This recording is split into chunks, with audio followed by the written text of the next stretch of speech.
السلام علیکم ورحمۃ اللہ وبرکاتہ نحمدہ ونصلی علی رسولہ الکریم اما بعد فاعوذ باللہ من الشیطان الرجیم بسم اللہ الرحمن الرحیم اللہم آت نفسی تقواہا وزکاہا انت خیر من زکاہا انت ولیہا و مولاہا۔ یا اللہ میرے نفس کو تقوی دے اور پاک کر دے اس کو، تو اس کا بہتر پاک کرنے والا ہے، تو اس کا آقا اور مولا ہے۔ آج کے لیسن میں ہم جملہ اسمیہ میں مرکب توصیفی اور ضمائر کے استعمال کے متعلق پڑھیں گے۔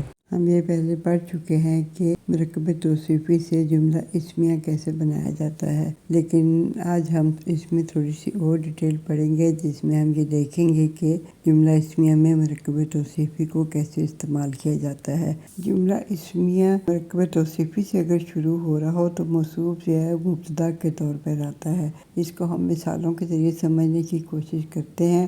اللغۃ العربیہ سہلۃ، اللغۃ العربیہ جو ہے یہ مرکب توصیفی ہے، جس میں کہ اللغۃ جو ہے وہ موصوف اور العربیہ صفت ہے، جبکہ خبر جو ہے اس کی سہلۃ ہے، اور اس کا ترجمہ ہے عربی زبان آسان ہے۔ الطالب المجتہد ناجح، الطالب المجتہد جو ہے وہ مرکب توصیفی ہے، جس میں طالب موصوف اور المجتہد صفت ہے اس کی۔ یہ طالب جو ہے یہ مبتدا کے طور پر آ رہا ہے اور اس کی خبر ہے ناجح۔ اس کا ترجمہ ہوگا محنتی طالب علم کامیاب ہے۔ التاجر الامین مفلح، التاجر الامین جو ہے مرکب توصیفی ہے، جس میں التاجر جو ہے وہ موصوف ہے اور یہ مبتدا کے طور پہ آ رہا ہے، اور مفلح جو ہے وہ خبر ہے۔ الباب الاحمر مغلق، یہ الباب الاحمر جو ہے وہ مرکب توصیفی ہے اور مغلق جو ہے وہ آگے سے اس کی خبر ہے، اور الباب اس میں مبتدا ہے۔ اس کا ترجمہ ہے سرخ دروازہ بند ہے۔ اب الباب الاول مفتوح، اس میں الباب الاول مرکب توصیفی ہے اور الباب مبتدا ہے اور مفتوح جو ہے وہ خبر ہے۔ اس کا مطلب ہے پہلا دروازہ کھلا ہے۔ اور الاقلام الجدیدۃ، نئے قلم، صورت، نئے قلم ٹوٹے ہوئے ہیں۔ اس میں الکلام الجدیدۃ جو ہے وہ مرکب توصیفی ہے اور صورت جو ہے وہ خبر ہے، اور الاقلام جو ہے مبتدا ہے۔ ان تمام مثالوں سے یہ چیز واضح ہوئی کہ اگر جملہ اسمیہ مرکب توصیفی سے شروع ہو رہا ہو تو موصوف مبتدا کے طور پر آتا ہے۔ اب ہم ایک مرکب توصیفی لیتے ہیں اور اس کو ہم مختلف طریقوں سے جملے میں استعمال کر کے دیکھتے ہیں۔ رجل صالح ایک مرکب توصیفی ہے، اور جس میں رجل جو ہے وہ موصوف ہے۔ موصوف کو آپ کو میں نے پہلے بتایا تھا کہ منعوت بھی کہتے ہیں، اور صالح جو ہے یہ صفت ہے اور اس کو صفت کو نعت بھی کہتے ہیں۔ اب یہ دونوں نکرہ ہیں۔ اس کو جملہ بنانے کے لیے اس سے پہلے ہمیں کوئی اسم معرفہ لگانا پڑے گا، تو ہم اس کے سے پہلے زیدن لگا دیتے ہیں۔ زیدن معرفہ ہے، اس کو اگر ہم پہلے لگائیں گے تو وہ مبتدا بن جائے گا اور رجل اس کی خبر بن جائے گا، اور رجل صالح مرکب توصیفی منعوت اور نعت، یا اس کو موصوف اور صفت کہہ لیں، تو یہ پورا ایک جملہ اسمیہ ہو جائے گا۔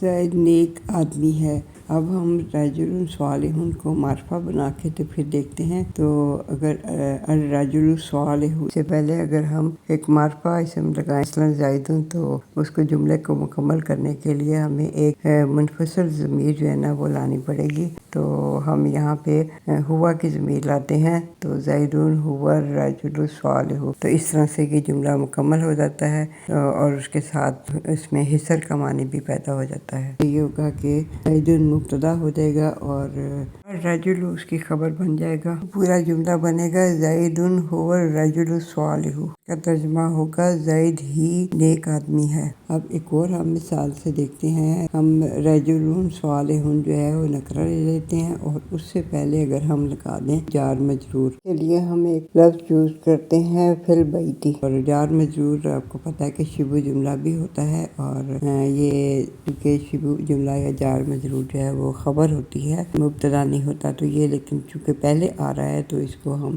پھر کہیں گے خبر مقدم۔ خبر جو ہے وہ پہلے بھی آ سکتی ہے تو اس لیے اس کو خبر مقدم کریں گے، اور رجل جو ہے وہ مبتدا ہوگا، لیکن چونکہ بعد میں آ رہا ہے تو اس کو مبتدا مؤخر کر دیں گے۔ اس طرح سے فی البیت رجل صالح، تو اس کا ترجمہ ہو جائے گا گھر میں نیک آدمی ہے۔ اور پھر ایک اور مثال دیکھیں، الرجل صالح جو ہے وہ معرفہ، اس کے ساتھ ایک مرکب توصیفی نکرہ لگا دیں، طالب جدید، اور اس کے لگانے سے یہ جملہ بن جائے گا، اور اس کا جو ہے الرجل مبتدا ہوگا جو کہ موصوف بھی ہے، اور یعنی کہ منعوت، طالب جو ہے وہ خبر ہو جائے گی، اور وہ بھی ایک مرکب توصیفی کا منعوت ہے، ترجمہ ہوگا نیک آدمی نیا طالب علم ہے۔ ان مثالوں سے یہ پتہ چلتا ہے کہ موصوف جو ہے وہ چاہے معرفہ ہو یا نکرہ، دونوں صورتوں میں مبتدا اور خبر کے طور پہ آ سکتا ہے۔ اب اس چیز کو سمجھنے کے لیے ہم کچھ اور مثالیں بھی دیکھتے ہیں۔ تو ایک مثال دیکھتے ہیں، الرجل کاذب، جس کا مطلب ہوگا آدمی جھوٹا ہے۔ تو اگر اس کو الرجل کو ہم مرکب توصیفی بنا دیں تو اس طرح ہوگا، الرجل المنافق کاذب، منافق آدمی جھوٹا ہے۔ رجل موصوف اور المنافق صفت ہوگا، اور یہ الرجل مبتدا ہو جائے گا اور کاذب جو ہے وہ خبر اس کی۔ اسی طرح حامد طالب، حامد جو ہے وہ مبتدا اور طالب اس کی خبر، اس کا ترجمہ ہے حامد طالب علم ہے۔ اب اگر ہم نے اس جملے کو مرکب توصیفی کے ساتھ مکمل کرنا ہو تو کیا کریں گے کہ طالب جو ہے خبر، اس کو موصوف بنا دیں گے اور اس کے ساتھ ایک صفت لگا دیں گے۔ تو ہم ایسا کرتے ہیں کہ حامد کے جو خبر ہے طالب، اس کے ساتھ صفت لگاتے ہیں جدید، تو یہ ہو جائے گا حامد طالب جدید۔ تو اس کا ترجمہ ہو جائے گا حامد نیا طالب علم ہے، جس میں حامد مبتدا اور طالب جو ہے وہ خبر، اور یہ موصوف بھی ہے اور اس کی صفت جو ہے وہ جدید۔ اب ایک اور مثال دیکھیں، الولد ذکی، لڑکا ذہین ہے۔ اب اس کا اگر ہم مرکب توصیفی بنانا چاہیں تو الولد الحسن کر دیں، اور ذکی ویسے ہی رہے گا، تو الولد الحسن کا ترجمہ ہوگا اچھا لڑکا ذہین ہے۔ تو یہ الولد جو ہے وہ مبتدا ہے اور یہ موصوف بن جائے گا، اس کی صفت الحسن اور اس کی خبر جو ہے وہ ذکی۔ اسی طرح محمد رسول، تو یہ ہے محمد رسول ہیں، یہ محمد مبتدا ہے، رسول خبر ہے۔ اگر ہم اس میں لگا دیں، اگر ہم رسول جو ہے وہ خبر ہے اس کی صفت لگا دیں کریم، محمد رسول کریم، تو یہ بن جائے گا محمد معزز رسول ہیں، اور اس کا جو ہے محمد وہ مبتدا ہو جائے گا اور رسول اس کی خبر جو کہ موصوف بھی ہوگا، اور اس کی صفت جو ہے وہ کریم۔ اب ایک اور مثال دیکھیں، الحیات متاع، جو زندگی ہے وہ ایک سامان ہے۔ تو اس جملے میں دو اسم ہے، ایک مبتدا اور دوسری خبر۔ الحیات مبتدا ہے اور متاع خبر ہے، دونوں اسموں کی صفات لے آئیں تو پھر وہ ایسے ہو جائے گا، الحیات الدنیا متاع قلیل۔ حیات جو مبتدا تھا وہ موصوف بن گیا، اور اس کی صفت دنیا جو ہے وہ ہم نے ایڈ کر دی، اور اس کے بعد متاع جو کہ خبر تھی اس کو بھی موصوف بنا کے ہم نے اس کی صفت قلیل ایڈ کر دی۔ اب اس طرح سے دو مرکب توصیفی بن گئے، اور پہلے مرکب توصیفی کا موصوف جو ہے وہ مبتدا اور دوسرے مرکب توصیفی کا موصوف۔ اب جملہ اسمیہ میں ضمائر کا استعمال دیکھتے ہیں۔ ہم یہ تو جانتے ہیں کہ کسی اسم کی جگہ استعمال ہونے والے لفظ کو ضمیر کہتے ہیں۔ آپ اپنے کسی دوست سے مخاطب ہیں اور اسے کہتے ہیں کہ میں حامد کے گھر جا رہا تھا، وہ اور اس کا دوست راستے ہی میں مجھے مل گئے، وہیں سے ہم تمہارے گھر آئے۔ ان جملوں میں استعمال ہونے والے الفاظ میں، وہ اور اس، مجھے اور ہم اور تمہارے، وہ ضمائر کی مختلف حالتیں ہیں جنہیں ہم انگریزی میں کیسز آف پروناؤنس کے حوالے سے جانتے ہیں۔ ہم پہلے یہ ڈسکس کر چکے ہیں کہ کسی ترکیب یا جملے میں اسم کو صحیح طور پر استعمال کرنے کے لیے اس کے بارے میں وسعت، جنس، عدد اور اعراب کا معلوم ہونا ضروری ہے۔ اس کے ضمائر بھی چونکہ اسم ہیں، لہٰذا ضمائر کے بارے میں بھی ہمیں یہ چاروں معلومات ہونی چاہیے۔ ضمائر کے بارے میں ہمیں یہ تو پتہ ہے کہ وہ معرفہ ہے، باقی 3 پہلو کو جاننے کے لیے اگر ہم اس کو چارٹ کو ذرا دوبارہ سے ریوائز کر لیں تو میرا خیال ہے کہ ذرا آسانی ہو جائے گی۔ تو ضمائر جو ہیں حالت رفع میں منفصلہ ہوتے ہیں۔ پہلے ہم دیکھتے ہیں غائب اور دوسرے اس کے بعد حاضر اور پھر متکلم۔ اس میں غائب میں واحد مذکر کے لیے ہوا اور مثنیٰ ہوگا ہما اور جمع ہوگا ہم۔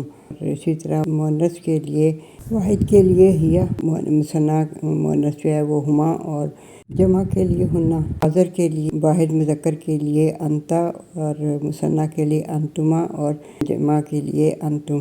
اور حاضر مؤنث کے لیے واحد کے لیے انتی اور مثنیٰ کے لیے انتما اور جمع کے لیے انتنا۔ متکلم کے لیے مذکر اور مؤنث کے علیحدہ علیحدہ صیغے نہیں ہوتے، بلکہ اس کے واحد کے لیے انا اور مثنیٰ کے لیے اور جمع کے لیے ایک ہی صیغہ نحنو استعمال ہوتا ہے۔ ضمائر متصلہ نصب اور جر کی حالت میں ہوتے ہیں اور ان کے ایک دفعہ گردان چیک کر لیتے ہیں۔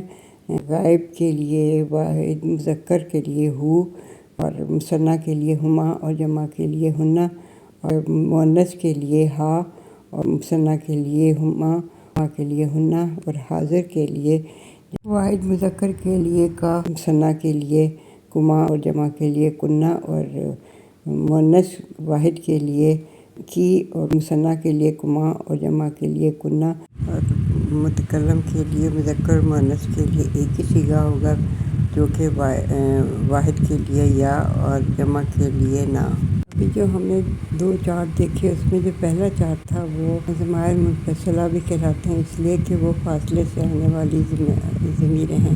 تو ان کی ہم اب کچھ خصوصیات اور استعمال دیکھتے ہیں۔ ضمائر منفصلہ جو ہیں وہ معرفہ ہوتے ہیں اور مبتدا کے طور پہ آتے ہیں اور مبنی ہوتے ہیں۔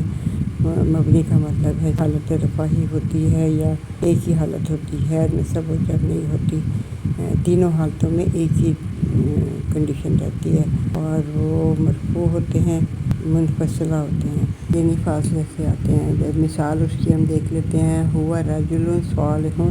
اب ہوا جو ہے وہ ضمیر ہے، یہ مبتدا کے طور پر آئی ہے اور اس کی خبر جو ہے وہ رجل ہے اور جو کہ نکرہ ہے، اور اس کی آگے سے صفت ہے یعنی کہ نعت صالح۔ ہوا رجل صالح، وہ نیک آدمی ہے۔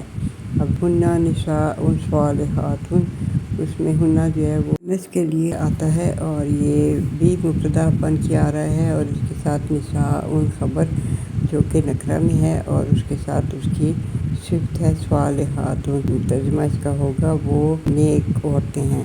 اور اگر اسم علم خبر کے طور پر آئے تو خبر معرفہ ہوگی، مثال کے انا یوسف، کہ عام طور پر خبر نکرہ ہوتی ہے، لیکن اگر خبر معرفہ آ رہی ہو تو مبتدا بھی چونکہ معرفہ ہوتا ہے تو اس کو جملہ بنانے کے لیے اس میں درمیان میں ایک ضمیر لے آتے ہیں جو کہ فاصلے سے آنے والی ضمیر ہوتی ہے، تو اس سے پھر پورا مکمل جملہ بن جاتا ہے اور اس میں حصر کے معنی بھی پیدا ہو جاتے ہیں۔ جیسے اگر ہم یہ دیکھیں کہ المؤمنون المفلحون، یہ 2 اسم ہیں اور المؤمنون مبتدا ہے اور المفلحون خبر ہے، لیکن وہ معرفہ ہے۔ اس کے درمیان میں ہم ایک ضمیر لے آتے ہیں، ہم جو ہے وہ جمع کا صیغہ ہے، اور چونکہ المؤمنون جمع تھا اس لیے جمع کی ضمیر لے کر آئے اور اسے وہ بن گیا المؤمنون هم المفلحون۔ تو اس کا مطلب یہ نکلے گا کہ مومن ہی فلاح پانے والے ہیں۔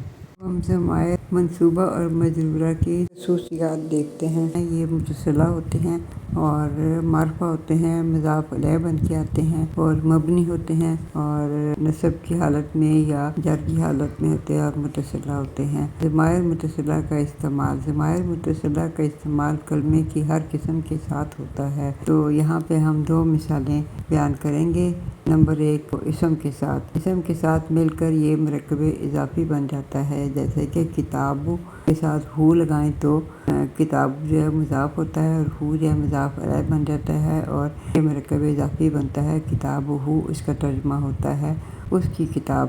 اسی طرح قلم کا تیرا قلم، اور بیت ہنہ، ان سب مؤنث کا گھر، اور ربنا ہمارا رب۔ اور پھر حرف جر کے ساتھ اگر لگائیں ضمائر متصلہ تو اس میں حرف جر کے ساتھ مل کر یہ مرکب جاری بن جاتا ہے، جیسے کہ منہم، من کے ساتھ ہم لگایا تو من جو ہے وہ حرف جر ہے اور ہم جو ہے مجرور ہے، تو یہ منہم اس کا مطلب ہوگا ان سے۔ پھر فی کے ساتھ لگائیں گے ہا تو فی ہا، اور الہ کے ساتھ یا متکلم کی ضمیر لگائیں گے تو یہ الیہ بن جائے گا، اور الا کے ساتھ کم ضمیر لگائیں گے تو یہ علیکم بن جائے گا۔ تو السلام علیکم ورحمۃ اللہ وبرکاتہ۔ میں نے ایک بار اسماء خمسہ کا ذکر کیا تھا جو کہ رفع، نصب اور جر تینوں حالتوں میں ڈفرینٹ شو کرتے ہیں اپنی کنڈیشن۔ آج میں ان کے بارے میں یہاں پہ کچھ ڈسکس کروں گی۔ یہ 5 اسماء ہیں۔ سب سے پہلے ہے ابن، ابن کا مطلب ہے باپ، اخن، اخن کا مطلب بھائی، اور فمن، فمن کہتے ہیں منہ کو، اور خمن، خمن کہتے ہیں سر کو۔ زبن، زبن کا مطلب ہے والا۔ یہ الفاظ زیادہ تر مضاف بن کر آتے ہیں، اور مضاف بننے سے ان کی جو اعرابی حالت میں تبدیلی ہوتی ہے وہ اس طرح ہوتی ہے۔ ابن جو ہے حالت رفع میں ابو، نصب میں ابا اور جر میں ابی، اور اخن جو ہے وہ حالت رفع میں اخو، نصب میں اخا اور جر میں اخی، اور فامن جو ہے وہ حالت رفع میں فو اور نصب میں فا اور جر میں ای، اور ہمن جو ہے وہ حالت رفع میں ہمو، نصب میں ہما اور جر میں ہمی، اور اسی طرح بن جو ہے حالت رفع میں زو، نصب میں زا اور جر میں زی۔ مثال کے طور پر دیکھیں ابو بلال، بلال کا باپ، اخو زید، زید کا بھائی، ابوہ اس کا باپ، اخو کا تیرا بھائی، ذو مال، مال والا۔ چند اور مثالیں دیکھتے ہیں تاکہ اس کی زیادہ اچھی طرح سمجھ آ جائے۔ مرفوع حالت میں دیکھیں این ابو کا، تمہارا والد کہاں ہے۔ اگر منصوب میں اس کو دیکھیں تو کہیں گے اعرف ابو ابا کا، اور میں تیرے والد کو جانتا ہوں۔ مجرور میں دیکھیں گے تو ماذا قلت لابیک، تو نے اپنے والد سے کیا کہا۔ یا متکلم اپنے مذاق کی رفع اور نصب کو کھا جاتی ہے۔ اس کو مثال کے ذریعے سمجھتے ہیں۔ یا متکلم کے بغیر ہوگا ذہب اخن، ایک جملہ ہے، اس کا مطلب ہے بھائی گیا۔ تو اب اس کو حالت رفع میں دیکھتے ہیں، یہ ہوگا ذہب اخو زید، زید کا بھائی گیا۔ اور اس کو اگر حالت نصب میں دیکھنا ہو تو کہیں گے نصر اخا زید، اس نے زید کے بھائی کی مدد کی۔ انہی جملوں کو اب یا متکلم کے ساتھ دیکھتے ہیں۔ ایک جملہ لیتے ہیں میرے بھائی نے مدد کی، اس کا ہم یہ دیکھیں گے کہ اس نے مدد کی تو ہوگا نصر، اور اخو، اخو کا مطلب ہے بھائی، یہ متکلم کا ہے، اور اس کا یہ اخو کے ساتھ یہ میں نے پہلے بھی بتایا کہ اگر حالت نصب میں ہو تب بھی اس کا، اور حالت رفع میں ہو تب بھی اخی ہی آئے گا، کیونکہ یا متکلم آ رہی ہے تو اس کا ہوگا نصر اخی، میرے بھائی نے مدد کی۔ اگر ایک اور جملہ دیکھیں ہم، اس نے مدد کی میرے بھائی کی، تو اس نے مدد کی کا ہوگا نصر، اور اخا کا مطلب بھائی کی، یا متکلم کا تو یہ نصر اخائی، تو اخائی جو ہے وہ بھی یا متکلم کے ساتھ اخی بن جائے گا۔ رفع میں ہو تب بھی اخی وہ آئے گا یا متکلم کے ساتھ، اور رفع میں ہو تب بھی اخی آئے گا۔ اس کا بھی جو ہے نا عربی یہی ہوگی نصر اخی، لیکن میننگ اس کا ڈفرینٹ ہو جائے گا۔ ذو جو ہے ذو کا استعمال اسم ظاہر کے ساتھ ہوتا ہے، جیسے کہ ذو مالن یا ذو خلقن۔ ذو مالن کا مطلب ہے مال والا، اور ذو خلقن کا مطلب ہے اخلاق والا۔ اس کے ساتھ ہی ہم آج کا لیسن ختم کرتے ہیں۔ وآخر دعوانا ان الحمد للہ رب العالمین، والصلاۃ والسلام علی اشرف الانبیاء والمرسلین سیدنا محمد وعلی آلہ وصحبہ اجمعین۔